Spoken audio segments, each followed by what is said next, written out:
بسم اللہ الرحمن الرحیم۔ السلام علیکم ورحمۃ اللہ وبرکاتہ۔ آج ہم بات کریں گے انسان کی، جو صرف مٹی کا ایک پتلا ہے جس میں خدا نے اپنی نورانی روح پھونکی ہے، اور اب ہم اس دنیا کے بازاروں میں بہت کچھ تلاش کر رہے ہیں، دولت، شہرت، رشتے اور سکون۔ لیکن ایک وقت ایسا آتا ہے جب اس مٹی کے جسم کے اندر بیٹھی وہ روح تڑپ اٹھتی ہے، اسے اپنے اصل کی، اپنے خالق کی، اپنے رچیتا کی یاد ستانے لگتی ہے۔ جب یہ تڑپ بے انتہا ہو جاتی ہے، جب دنیا کی کوئی بھی چیز اس پیاس کو نہیں بجھا پاتی، تب جنم ہوتا ہے ایک مرید کا، اور جب مرید کی یہ تڑپ سچی ہوتی ہے تو خدا اس کی رہنمائی کے لیے بھیجتا ہے ایک مرشد۔ آج ہم تصوف کی دو سب سے اہم کڑیوں کی بات کریں گے، مرشد کسے کہتے ہیں اور مرید کسے کہتے ہیں۔ تو آئیے سب سے پہلے سمجھتے ہیں مرید کون ہے۔ عربی زبان میں لفظ مرید بنا ہے مراد سے یعنی چاہت، اچھا۔ ایک عام انسان کے پاس بہت سی مراد ہوتی ہے، جس میں اس دنیا کو پانے کی چاہت ہوتی ہے، جیسے کہ مجھے یہ گھر چاہیے، مجھے فلاں مکان چاہیے، مجھے وہ عہدہ چاہیے۔ ایسی دنیاوی بہت سی مراد ہوتی ہیں، لیکن مرید وہ ہے جس نے دنیا کی تمام مرادوں کو ترک کر دیا ہے، اور اس کی صرف ایک ہی مراد باقی رہ گئی ہو، اور وہ مراد ہے اللہ سبحانہ تعالیٰ کی معرفت۔ مرید وہ ہے جو پکار اٹھتا ہے، الہی انتا مقصودی و رضا کا مطلوب، اے میرے پروردگار تو ہی میرا مقصد ہے اور تیری رضا ہی میری طلب ہے۔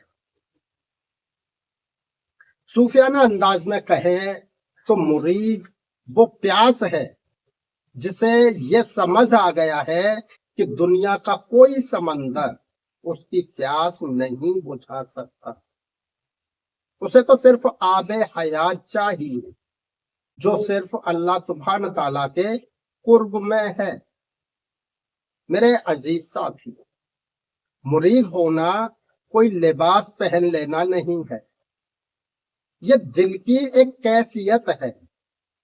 مرید وہ ہے جو اپنے نفس کی قید سے آزاد ہو کر حقیقت کے سفر پر نکل پڑا ہے۔ اب سوال اٹھتا ہے کہ جب مرید اس سفر پر نکلتا ہے تو راستہ کون دکھائے گا؟ یہاں ذکر آتا ہے مرشد کا۔ لفظ مرشد نکلا ہے عربی لفظ رشد سے، جس کا مطلب ہے ہدایت دینا، صحیح راستہ دکھانا، روشنی کی طرف لے جانا۔ مرشد وہ نہیں جو صرف آپ کی جیب پر نظر رکھے یا صرف کتابیں پکڑا دے اور کہے کہ انہیں پڑھ لو۔ مرشد وہ ہے جو ظاہر کے ساتھ ساتھ آپ کے باطن کی صفائی کر دے، وہ آپ کا روحانی طبیب ہے۔ میرے عزیزان گرامی، کئی لوگ ایسے بھی ہوتے ہیں جو کہتے ہیں کہ اسلام میں پیری مریدی جیسی کوئی چیز نہیں، یہ اسلام سے باہر کی چیز ہے۔ اور کئی لوگ پوچھتے ہیں کہ کیا قرآن میں مرشد کا ذکر ہے؟ تو جواب ہوگا بالکل ہے۔ قرآن مجید میں سورہ الکہف آیت نمبر 17 میں اللہ سبحانہ تعالیٰ فرماتا ہے، من یعہد اللہ فہو محدث ومن یضلل فلن تجد له ولیا مرشدا۔ جس کو اللہ ہدایت دے وہی ہدایت یافتہ ہے، اور جسے وہ گمراہ کر دے یعنی جو خود بھٹکنا چاہے تو تم اس کے لیے کوئی ولی یعنی دوست، مددگار یا مرشد یعنی راستہ دکھانے والا نہیں پاؤ گے۔ سبحان اللہ، سبحان۔ اس آیت میں اللہ سبحانہ تعالیٰ نے ہدایت کو ولی اور مرشد سے جوڑ دیا ہے، یعنی اللہ جسے راستہ دکھانا چاہتا ہے اسے کسی کامل مرشد سے ملا دیتا ہے۔ مرشد سورج کی طرح نہیں ہے جو خود اپنی روشنی دیتا ہے، بلکہ مرشد تو اس چاند کی طرح ہے جو اللہ سبحانہ تعالیٰ کے نور کو ریفلیکٹ کر کے اندھیرے دل تک پہنچاتا ہے۔ مرشد وہ ہے جس کی صحبت میں بیٹھ کر آپ اپنی دنیا بھول جائیں اور خدا یاد آ جائے۔ اگر آپ سوچتے ہیں کہ میرے پاس قرآن ہے، حدیث ہے، تو مجھے کسی انسان یعنی مرشد کی کیا ضرورت ہے؟ اس بات کا جواب ہمیں حدیث پاک اور قرآن سے ملتا ہے۔ سورہ التوبہ آیت نمبر 119 میں اللہ سبحانہ تعالیٰ فرماتا ہے، یا ایھا الذین آمنوا اتقوا اللہ وکونوا مع الصادقین۔ اے ایمان والو، اللہ سے ڈرو اور سچے لوگوں کے ساتھ ہو جاؤ۔ اللہ نے یہ نہیں کہا کہ صرف کتابیں پڑھو، بلکہ حکم دیا کہ سچے لوگوں کی صحبت اختیار کرو، کیونکہ علم تو کتابوں سے مل سکتا ہے لیکن حال اور کیفیت سینے سے سینے میں منتقل ہوتی ہے۔ ایک بہت ہی مشہور حدیث ہے، حدیث جبرائیل، جس میں دین کے 3 درجے بتائے گئے ہیں: اسلام، ایمان اور احسان۔ احسان کیا ہے؟ رسول اللہ صلی اللہ علیہ وسلم نے فرمایا، احسان یہ ہے کہ تم اللہ کی عبادت اس طرح کرو گویا جیسے تم اسے دیکھ رہے ہو، اور اگر تم اسے نہیں دیکھ رہے تو یہ یقین رکھو کہ وہ تمہیں دیکھ رہا ہے۔ یہ جو احسان کا مقام ہے کہ عبادت میں خدا کا دیدار محسوس ہونے لگے، یہی تصوف ہے، اور اس مقام تک کوئی بھی شخص بنا کسی مرشد کامل کی انگلی پکڑے نہیں پہنچ سکتا۔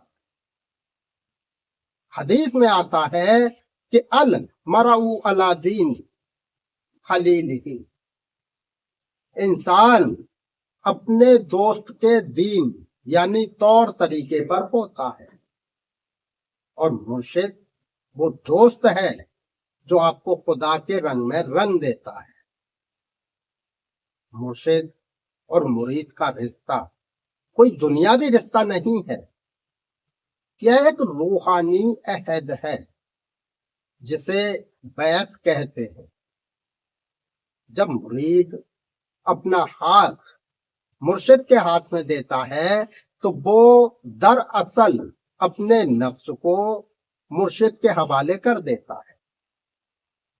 مولانا رومی اور شمس تبریز رحمت اللہ علیہ کا واقعہ کون نہیں جانتا۔ رومی ایک بہت بڑے عالم تھے، کتابوں کے ڈھیر ان کے پاس تھے، لیکن جب شمس تبریز جیسے مرشد ملے تو انہوں نے رومی سے کہا کہ یہ کتابوں کا علم اب کام نہیں آئے گا، اب عشق کی بھٹی میں جلنا ہوگا۔ اس رشتے کی بنیاد ہے ادب اور تسلیم۔ جیسے ایک مردہ انسان غسل دینے والے کے ہاتھوں میں خود کو چھوڑ دیتا ہے، ویسے ہی مرید اپنے مرشد کے ہاتھوں میں اپنے فیصلے چھوڑ دیتا ہے۔ مرید مرشد سے سوال نہیں کرتا، وہ بس اطاعت کرتا ہے۔ تصوف میں ایک مقام آتا ہے جسے فنا فی السیر کہا جاتا ہے۔ جب مرید اپنے مرشد کی صحبت میں اتنا ڈوب جاتا ہے کہ اس کی اپنی کوئی خواہش نہیں بچتی، اور یہی وہ راستہ ہے جو آگے چل کر فنا فی اللہ یعنی اللہ میں فنا ہونے تک لے جاتا ہے۔ دوستو، آج کی اس اندھی دوڑ والے دور میں جہاں بہت شور ہے، اندر کا سناٹا ہمیں کھائے جا رہا ہے، تب ہمیں ضرورت ہے ایک ایسے رہنما کی، ایک ایسے مرشد کی جو ہمارے اندر کی آنکھوں کو کھول سکے۔ مرشد کوئی جادوگر نہیں ہوتا، وہ بس آپ کے سینے میں دبی ہوئی عشق الہی کی چنگاری کو ہوا دے کر آگ بنا دیتا ہے۔ اگر آپ کے دل میں وہ ارادہ جاگ گیا ہے، اگر آپ سچے مرید بن گئے ہیں، تو یقین مانیے اللہ رب العالمین آپ کو آپ کے مرشد تک خود بخود پہنچا دے گا۔ آپ بس اپنی طلب یعنی پیاس کو سچا رکھ لیں۔ اللہ رب العالمین ہمیں اور آپ کو صحیح سمجھ عطا فرمائے اور ہماری روح کو حقیقت کے سفر پر چلنے کی توفیق عطا فرمائے۔ اگر آپ کو آج کی یہ روحانی گفتگو پسند آئی ہو تو اسے اپنے عزیزوں تک ضرور پہنچائیں۔ وآخر الدعوانا ان الحمد للہ رب العالمین۔ حق اہل بیت علیہ السلام، حق مولا فرقان پیر مد ذلہ العالمین۔